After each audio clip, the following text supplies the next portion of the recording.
పార్లమెంట్లో మరోసారి రాజకీయ వేడి మొదలు కానుంది. జూలై 19న కీలక అఖిలపక్ష సమావేశం, ఆ తర్వాత ప్రారంభమయ్యే వర్షాకాల సమావేశంలో ప్రభుత్వ ప్రతిపక్షాల మధ్య తీవ్ర వాగ్వాదం జరిగే అవకాశం కనిపిస్తుంది. అసలు ఈసారి సభలో ఏ అంశాలు హాట్ టాపిక్ కానున్నాయి? దేశ రాజకీయాల్లో మరో కీలక ఘట్టానికి రంగం సిద్ధమవుతుంది. పార్లమెంట్ వర్షాకాల సమావేశాలకు ముందు కేంద్ర ప్రభుత్వం జూలై 19న ఉదయం 11 గంటలకు అఖిలపక్ష సమావేశాన్ని నిర్వహించనుంది. సాధారణంగా ప్రతి పార్లమెంట్ సెషన్ కి ముందు జరిగే ఈ సమావేశంలో ప్రభుత్వం తన శాసన కార్యక్రమాలను విస్తరిస్తుంది.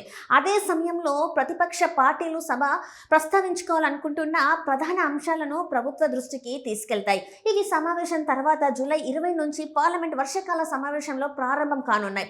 ఆగస్టు 13 వరకు కొనసాగే ఈ సమావేశంలో పలు కీలక బిల్లులు, ప్రజా సమస్యలు, జాతీయ ప్రధానం ఉన్న అంశాలపై చర్చలు జరిగే అవకాశం ఉంది. ఈసారి సభ మరింత ఉత్కంఠంగా మారే అవకాశాలు కనిపిస్తున్నాయి.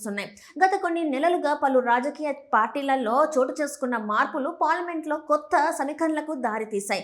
కొందరు ఎంపీలు పార్టీలు మారడం, కొన్ని పార్టీలో చీలికలు ఏర్పడడం వంటి పరిణామాలు సభలో సభ్యుల బలం, వ్యూహాలపై ప్రభావం చూపే అవకాశం ఉందని రాజకీయ విశ్లేషకులు భావిస్తున్నారు.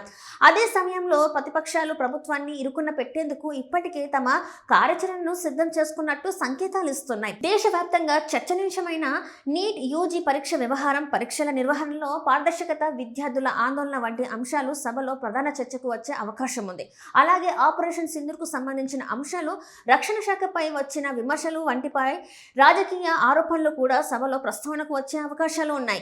ఇక అందరి దృష్టిని ఆకర్షిస్తున్న మరో కీలక అంశం 130వ రాజ్యాంగ సవరణ బిల్లుకి సంబంధించిన చర్చ. ఈ ప్రతిపాదన ప్రకారం తీవ్రమైన నేర ఆరోపణలు, కేసులు వరుసగా 30 రోజుల పాటు న్యాయపరమైన కస్టడీలో ఉన్న ప్రధానమంత్రి, ముఖ్యమంత్రి లేదా కేంద్ర మంత్రి పదవులపై ప్రత్యేక నిబంధనలను తీసుకురావాలనే అంశంపై చర్చ జరుగుతుంది. అయితే ఇది ప్రస్తుత పరిశీలనలో ఉన్న ప్రతిపాదన మాత్రమే. చట్టంగా అమల్లోకి రావాలంటే పార్లమెంట్ ఆమోదంతో పాటు అవసరమైన రాజ్యాంగ ప్రక్రియ పూర్తి కావాల్సి ఉంటుంది.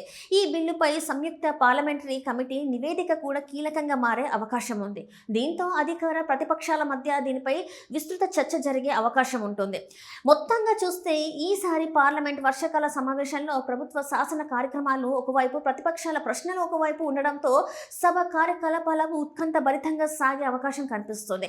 ఈ సమావేశంలో జరిగే చర్చలు, తీసుకునే నిర్ణయాలు దేశ రాజకీయాలపై ఎలాంటి ప్రభావం చూపుతాయో చూడాలి.